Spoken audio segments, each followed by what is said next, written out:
एक रामगढ़ नाम का गांव हुआ करता था। उस गांव में रामू नाम का एक किसान रहता था। उसके पास थोड़ी सी जमीन थी। उस किसान के पास एक भैंस भी थी, जो खेत के काम में रामू की मदद किया करती थी। वह भैंस हमेशा रामू के साथ ही रहती थी। एक दिन रामू की अचानक मौत हो जाती है। अब वह भैंस अकेली हो गई थी, क्योंकि रामू के अलावा उसका और कोई नहीं था। अब वह बहुत दुखी हुई और रोने लग गई। बहुत सोच विचार करके उसने अपनी आगे की जिंदगी जंगल में बिताने की सोची और वह जंगल की तरफ निकल गई। भैंस डरती और घबराती हुई जंगल की तरफ जा रही थी। चलते चलते वह थक जाती है और उसे भूख प्यास भी लगती है। अरे, आज तो मैं बहुत थक गई हूँ। कब से चल रही हूँ। चलो, थोड़ी सी हरी घास खा लेती हूँ और पानी पीकर रहने के लिए कोई जगह ढूंढती हूँ। फिर भैंस हरी हरी घास खाती है और पानी पीती है। फिर भैंस आराम करने के लिए एक जगह तलाशता है। अंधेरा भी होने लगता है। बहुत देर तक यहाँ वहाँ ढूंढने के बाद उसे एक गुफा दिखाई देती है। वह उस गुफा में चली जाती है। वाह, ये गुफा तो बहुत अच्छी है और बहुत बड़ी भी है। यहाँ पर तो मैं आराम से रह सकती हूँ। और तो और, यह जगह तालाब के पास में ही है, तो मुझे पानी के लिए यहाँ वहाँ भटकना नहीं पड़ेगा। यह कहकर भैंस सो जाती है। अब हर रोज जंगल में हरी भरी घास खाती और तालाब से पानी पीती और अपनी गुफा में आराम करने लगती। उसका अभी तक किसी दूसरे जानवर से सामना हुआ नहीं था। वह एक घरेलू भैंस होने के कारण उसे जंगल की इतनी जानकारी नहीं थी। उसे पता नहीं था कि लोमड़ी उस पर नजर रखी हुई है।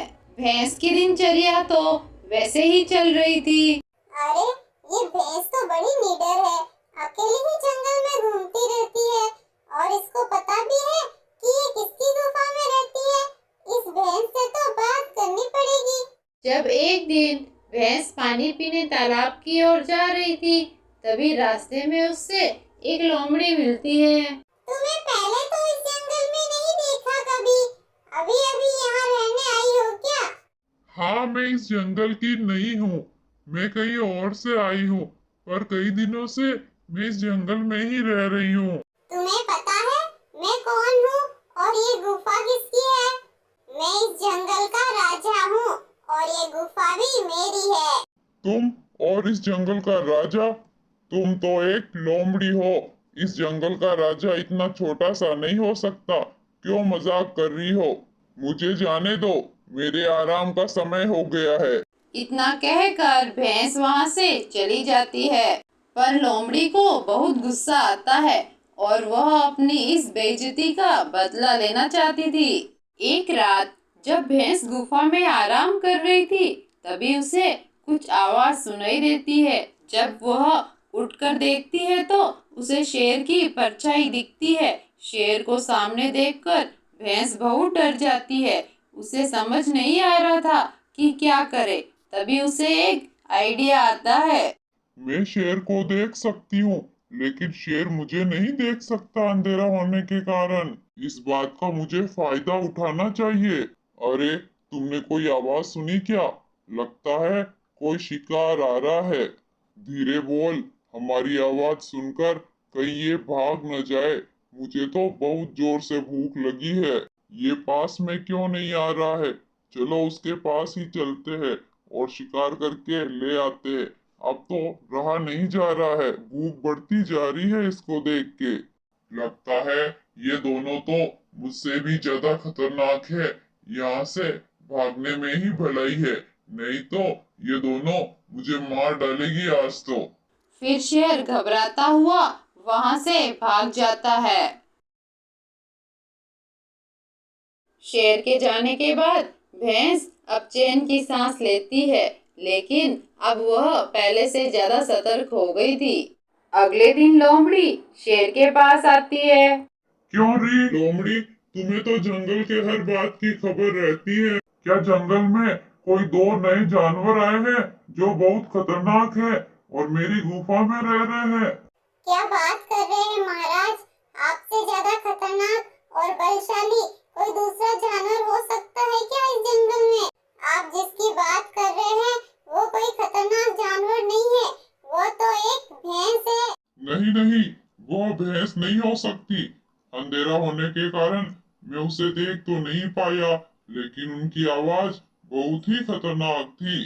वो दोनों मेरा शिकार करने वाले ही थे कि मैं वहां से भाग गया। आपको गलतफहमी हुई है महाराज, वो कोई खतरनाक जानवर नहीं, वो तो केवल एक भैंस है। मैं उससे मिल चुकी हूँ। नहीं नहीं, मुझे नहीं जाना वहाँ लोमड़ी। कल ही बहुत मुश्किल से अपनी जान बचाकर भागा था। महाराज, मैं सच कह रही हूँ, वो केवल एक घरेलू भैंस है। मेरे साथ चलिए महाराज, मैं आपको सब सच्चाई बताती हूँ। शेर सच पता करने के लिए लोमड़ी के साथ अपनी गुफा के पास पहुंचता है। लोमड़ी को शेर के साथ देखकर भैंस सारी बात समझ जाती है और वह बुद्धिमत्ता से काम लेती है। भैंस जोर से चिल्लाते हुए कहती है, लोमड़ी, आ गई तुम? कितनी देर लगा दी? ये क्या लोमड़ी, तुम्हें 2 शेर लाने के लिए कहा था, तुम तो एक ही शेर लेकर आई हो। भैंस की बातें सुनकर शेर को बड़ा गुस्सा आता है लोमड़ी पर। धोखेबाज लोमड़ी, तुम तो इसकी तरह हो, इसलिए तुम मुझे यहाँ पर लाई हो ताकि ये मेरा शिकार कर सके। महाराज, ये झूठ बोल रही है। भैंस फिर एक बार जोर से चिल्लाते हुए कहती है, अरे लोमड़ी, खड़ी क्या है? इस एक शेर को लेकर अंदर आ, आज तो इसी से काम चलाना पड़ेगा। लोमड़ी, तू मुझे मरवाने के लिए यहाँ पर लाई है, तू इनके साथ मिली हुई है। इसका सबक तो मैं तुझे सिखा कर रहूंगा, छोड़ूंगा नहीं मैं तुझे। फिर शेर दबे पांव वहां से भाग जाता है और फिर कभी लौटकर अपनी गुफा की तरफ नहीं आता है। भैंस ने उस लोमड़ी को अच्छा सबक सिखाया और भैंस मजे से अपनी जिंदगी गुफा में काटने लगी। प्लीज कहानी को लाइक, शेयर और सब्सक्राइब जरूर करें।